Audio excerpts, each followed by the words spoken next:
আসসালামু আলাইকুম, welcome to কৃষি ব্লগটিতে কৃষক এবং কিষানী ভাই বোনদের জানাই সুস্বাগতম। আশা করি সকলে ভালো আছেন। আলহামদুলিল্লাহ, আমরাও ভালো আছি। এখন আমি যে জায়গাটিতে অবস্থান করছি এটি ঢাকার মধ্যে ধামরাই থানা, রোয়াল ইউনিয়ন এবং চরসঙ্গ গ্রাম।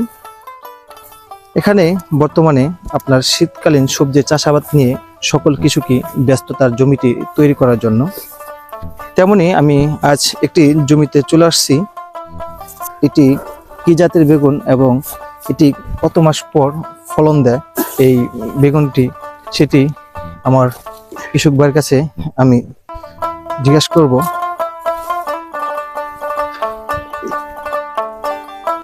আসসালামু